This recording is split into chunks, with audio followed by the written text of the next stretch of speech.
बिहार का सबसे बड़ा भ्रष्टाचारी कौन? तो ये कहते हैं वोट चोर, ये बड़का पप्पू और छोटका पप्पू जो ड्राइवरी कर रहे थे ना, भी छोटका पप्पू बड़का पप्पू को चला के ले जा रहे थे। अब वोट के अधिकार, अब वोट चोर नरेंद्र मोदी, यही ना कह रहा था।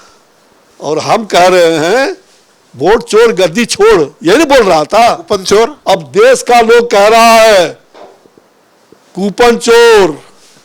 ठीक कहा आपने।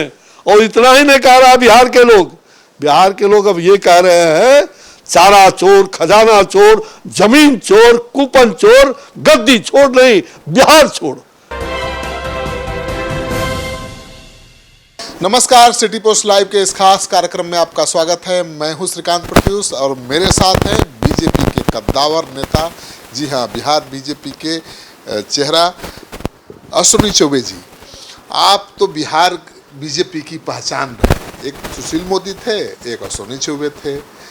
अब नई नहीं है, हाँ, लेकिन मतलब पहचान है बीजेपी के, अश्विनी चौबे जी ही बचे हैं। अब सुशील मोदी जी तो हमारे बीच में नहीं। आप क्या कर रहे हैं? पूरे बीजेपी के लोग कार्यकर्ता जानना चाहते हैं, क्या आगे करने वाले हैं, क्या भूमिका निभाने वाले हैं, क्योंकि चुनाव आ रहा है। देखिए, बिहार सदियों से बिहार की अपनी पहचान है, और बिहार जो करता है वो देश भी उसका कहीं न कहीं उस पर भी प्रभाव डालता है। और बिहार, ये लोग नायक जयप्रकाश नारायण का सन 74 के बाद का बिहार, देश में पहली आज़ादी अगर मंगल पांडे जैसे लोगों ने उस समय आज़ादी में वो, और वीर कुंवर सिंह का बिहार रहा होगा उस समय का उत्तर प्रदेश बिहार, तो आज का बिहार जो दूसरी आज़ादी हुई, लोकनायक जयप्रकाश नारायण के नेतृत्व में जब सरकार बनी थी, तो दूसरा बिहार हुआ। कहीं न कहीं बिहार में यहाँ के कार्यकर्ता, यहाँ के लोग, यहाँ के जनता, वो राजनीति में उनकी पकड़ बहुत पहले से रही है। और एक एक छोटा छोटा भी कार्यकर्ता है गांव का भी, तो उसको भी राजनीति समझ में आता है। और बिहार में तो आप देखिए कि ये सुगफुगाहट, बिहार में एंटी कांग्रेस का लॉबी कब से खड़ा हुआ। हम लोग तो 66 से जेल जाते रहे, मैं देखा हूँ 66 में भी मैं कोतवाली जेल में भागलपुर में बंद था। उस समय केबी साय के खिलाफ आंदोलन हुआ था, और वो आंदोलन के बाद कांग्रेस का, अगर कहा जाए कि कांग्रेस का खटिया खड़ा हुआ, तो उसी समय से खटिया खड़ा हुआ। और पहली बार बिहार में सम्मिलित सरकार चली 67 में, आपको याद होगा, तो 67 में सम्मिलित सरकार चली, और उसमें सभी पहली बार वामपंथी भी उसमें शामिल हुए। मतलब बीजेपी जनसंघ का और वामपंथी का मंत्री वहाँ रहा। ये है बिहार। और बाद में बिहार का स्वरूप ही, और देश को जो दूसरी आज़ादी मिली, उसमें बिहार की बहुत बड़ी भूमिका रही। दूसरी आज़ादी, पहली आज़ादी तो देश की आज़ादी थी, देश आज़ाद हुआ। लेकिन दूसरी आज़ादी जयप्रकाश जी के शब्दों में, जयप्रकाश जी ने उस समय कहा था, मुझे याद है, जब दिल्ली में मोरारजी देसाई को प्रधानमंत्री बनाया, उन्होंने कहा कि देश में आज दूसरी आज़ादी, लोकतंत्र का जो खात्मा कर दिया गया था आपातकाल में, जिस कांग्रेस ने आपातकाल का लगा करके, और देश का हजारों नौजवान हमारे जैसे लोगों को जेल में बंद करके, 74 में भी गर्म सलाखे से दागा, किडनी 7 साल खराब हो गया। 7 साल तक मुझे ब्लड आता था यूरिन में, किडनी रोन दिया गया था। मेरे जैसे सैकड़ों हजारों युवकों को, उतना ही नहीं, लोकनायक जयप्रकाश नारायण को उनकी किडनी डैमेज हो गई। उसका भी रहस्य है कि क्या उनको स्वीट पॉइजन दिया गया जो उनकी मौत हो गई। राष्ट्रकवि दिनकर ने अंतिम में बालाजी तिरुपति में जब वो गए थे, तो वहाँ से उन्होंने कहा था कि भगवान मेरा उम्र लग जाए जेपी को। अब सोचिए आप कि यह बिहार, जिस बिहार को बनाने में और देश में, अगर जेपी कहते थे कि दूसरी आज़ादी देश को मिली है, परकीय शासन से स्वकीय शासन इतना क्रूर है। और स्वकीय शासन कौन? कांग्रेस। परकीय शासन अंग्रेज। तो अंग्रेजों से इतना ज्यादा क्रूर परकीय शासन से BBC London voice of America में पहला न्यूज आया था उस समय, जब मैं हॉस्पिटल में पीएमसीएच में मार्ग फुलवारी सिर्फ जेल कांड के बाद गया था। फिर कांग्रेस यहाँ बहुत एक्टिव हो गई है। उन्होंने कहा परकीय शासन से स्वकीय शासन इन्होंने अपने ये सबसे ज्यादा। और उन्होंने इंदिरा को चुनौती दे दिया था। इंदिरा गांधी तुम तानाशाह हो गई हो, उनकी पत्र को पढ़िए। और उस समय से कांग्रेस का पतन हो गया। और अब तो कांग्रेस का आने वाले इस चुनाव में के बाद नाम लेवा नहीं मिलेगा। अरे अभी तो कांग्रेस बहुत एक्शन में है। अरे कोई एक्शन फैक्शन नहीं है, ये गिरगिट के तरह चाल बदलने वाले लोग हैं। और कांग्रेस का जानलेवा कांग्रेस ही उनको गर्त में देगा। कांग्रेस का खानदानी जो बड़का पप्पू है वही कांग्रेस का नैया डुबाएगा। CWC की बैठक हुई पहली बार, आप नहीं देख रहे हैं? तो मैंने राहुल गांधी 15 दिन घूमे। मैंने कहा ना कि 15 दिन वो घूमे।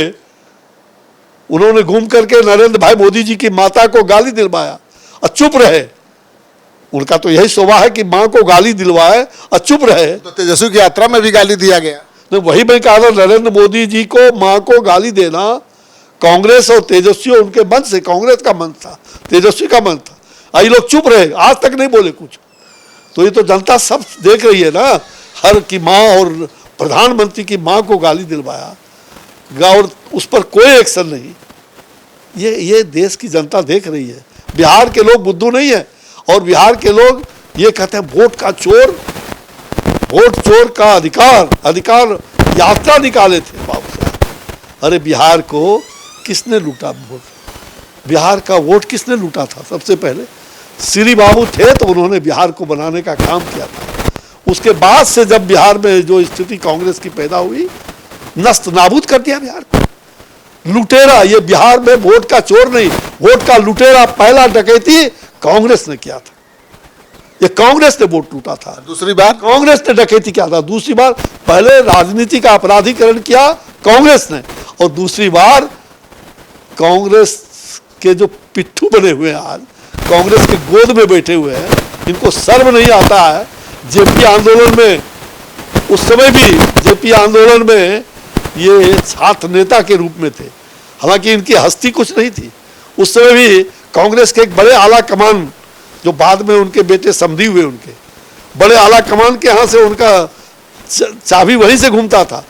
और ये भी कहा जाता था, लोग कहते थे, हम लोग जाते थे जेपी के निवास पर बैठक में, तो छापा पड़ जाता था। अब कहाँ छापा पड़ता था भाई? ये बात चर्चा लालू जी बने खुफियागिरी करते थे। बोले ये सारी चीजें हम नहीं कह रहे। आप जाइए, आज भी चले जाइए और उस दुकान पर बैठिएगा तो कहेगा कि हाँ, यहाँ से सीआईडी का छापा पड़ जाए। और कई बार हम लोग दीवार को छान करके, दीवार को उठ करके भागे। आप तो सीधा आरोप लगा रहे हैं कि जेपी के जो सिपाही होने का दावा करते हैं लालू जी, वो जेपी सेनानियों के विरुद्ध काम करते हैं। भाई ये जेपी के सेनानी कब से हो सकते? जेपी की आत्मा रो रही होगी। जिस समय जेपी आंदोलन में भी थे तो इनके ऊपर शंका था, लोग शंका की निगाह से इनको देखते थे। और उतना ही नहीं, सुनिएगा, ऐसा शंका, सुनिएगा कहानी, तो मैं सुनाता हूं कहानी, बड़ा आनंद का कहानी है, पूछिएगा। जेपी के यहाँ जब बैठक चल रही थी तो जेपी ने कूपन बंटवाया था, कूपन दिया था कि चुनाव का खर्च, चुनाव नहीं बल्कि आंदोलन में जो खर्च वर्च होता है, तो प्रारंभिक चरण में कूपन बांटा गया था। उसमें विद्यार्थी पर सभी संगठन के लोग जो थे सबको कूपन दिया गया था। सबने अपना अपना हिसाब दिया, लेकिन आज तक 1 लाख रुपया कूपन का हिसाब नहीं आया है। कहाँ से? लालू जी के। अब जेपी ने उस नेता को उस समय कहा कि तुम भ्रष्टाचार के खिलाफ, कांग्रेस के खिलाफ चुनाव लड़ रहे, मतलब आंदोलन कर रहे हो, और 1 लाख कूपन का हिसाब नहीं, निकलो बाहर कमरे से। लालू जी को। अब किसको? ये आप और लोगों से पूछ लीजिए जो लोग थे, मैं नहीं जानता हूँ। अरे बाबा, जहां तक जानता था मैंने बता दिया। आदमी का नाम मैं लेना, पोल पट्टी खोल दी। तो भाई पोल पट्टी नहीं, बिहार का सबसे बड़ा भ्रष्टाचारी कौन? तो ये कहते हैं वोट चोर, ये बड़का पप्पू और छोटका पप्पू। जो ड्राइवरी कर रहे थे ना, भी छोटका पप्पू बड़का पप्पू को चला के ले जा रहे थे। अब वोट के अधिकार, अब वोट चोर नरेंद्र मोदी, यही ना कह रहा था। और हम कह रहे हैं वोट चोर गद्दी छोड़, यही नहीं बोल रहा था। कूपन चोर, अब देश का लोग कह रहा है कूपन चोर, ठीक कहा आपने।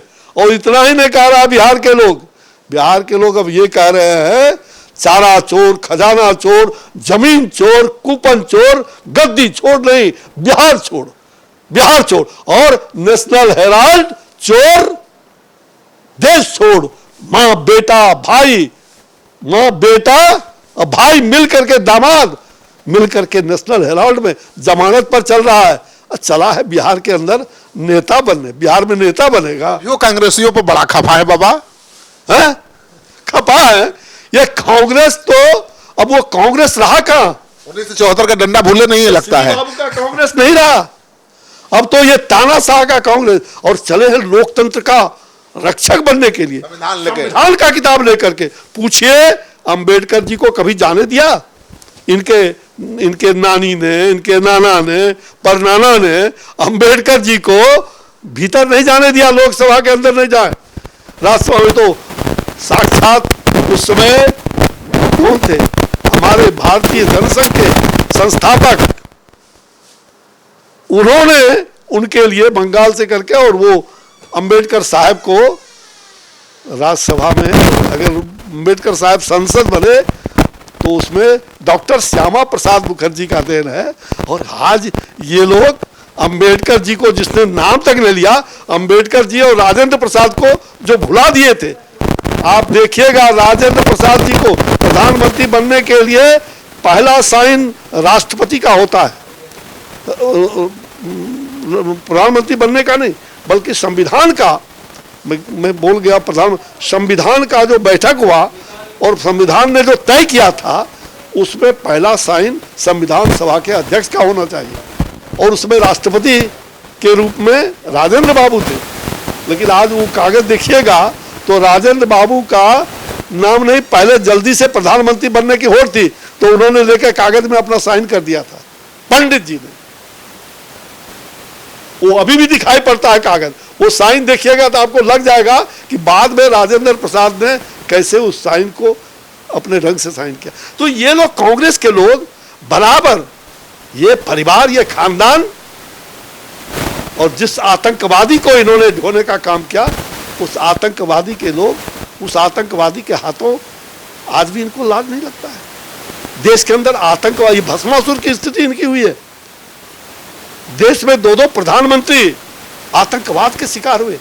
आज ये लोग आतंकवादियों को सह देते हैं। अभी भी ये विदेश जाते हैं तो भारत की निंदा करते हैं, भारत के प्रधानमंत्री की निंदा करते हैं। तो इनको देश का दर्द है। ये देश का दर्द जिसको रहेगा, पीड़ा रहेगा, उसी को ना, ये न देश का है, न कोई जात का है, न कोई धर्म का है। ठीक है, आप कांग्रेस पर खूब बरस लिए बाबा। आप बताइए उस बीजेपी का क्या हाल है जिसको आपने सींचा है? उस बीजेपी अंतिम सांस तक कांग्रेस को बिहार के लोग कभी माफ नहीं कर सकते। जिसने जेपी जैसे लोगों की, जिसने उनकी हत्या का साजिश किया और उनको स्वीट पॉइजन देके किडनी डैमेज हो गया उनका। आज जो आपातकाल लगाया, जिसने लोकतंत्र की हत्या किया, ये लोकतंत्र का प्रादुर्भाव कहां से हुआ? यही वैशाली। इसलिए वैशाली और बिहार भूल जाएगा कांग्रेस को। हैं? संविधान के हत्यारे कौन, लोकतंत्र के हत्यारे कौन? और जनेऊ पहन करके, बाहर से जनेऊ पहनेंगे, काशी जी जाएंगे, बड़का बड़का मंदिर जाएंगे। ये अपने को कहते हैं कि हम खानदान किसका है? तो ब्राह्मण, जनेऊधारी। अरे तुम कौन बात का ब्राह्मण जी? ऊपर से जनेऊ पहन लिया, ब्राह्मण हो गए? अगर ब्राह्मण हो गए तो ललित बाबू के हत्या का जवाब दो। है हिम्मत? 50 साल हो गए ललित बाबू की मृत्यु का। इसी समस्तीपुर में उनकी हत्या हुई, और समस्तीपुर में हत्या के बाद आज तक हाईकोर्ट में ये चल रहा है मामला, सुप्रीम कोर्ट में भी। उनके पोते ने जो एडवोकेट है, सीनियर एडवोकेट है, उसने भरा है, उसको सुप्रीम कोर्ट ने दिया है कि इनकी सुनवाई करो। और आपने किस प्रकार से ललित बाबू का वहां पर बम चला, जो हत्यारे थे, 164 का बयान, उसको हटा दिया। और उस समय के सीबीआई के एक पदाधिकारी ने एक आनंद मार्गी को झूठा इल्जाम लगा करके जेल में बंद किया। उसके सारे दस्तावेज है, पोल खुल रहा है। इस पर कर्पूरी ठाकुर जी, अटल बिहारी वाजपेयी जी, चौधरी चरण सिंह जी, देश के बड़े बड़े नेता जब पार्लियामेंट में बोले कि ललित नारायण मिश्रा के हत्यारे को फांसी दो, तो उस समय रेड्डी ने कहा था कि हाँ, ये 2 लोग उसमें जिसने बम मारा था वो 164 में बयान दिया था, और वो गृह मंत्री के रूप में कहे थे, और उसको भी आप पार कर गए। जब दरवाजे तक जाने लगा कि वहां ऊपर में पहला नंबर पर जब हाथ जाने लगा कि कहीं न कहीं इशारा वहां से, और इसलिए 74 आंदोलन के हम लोग सेनानी रहे।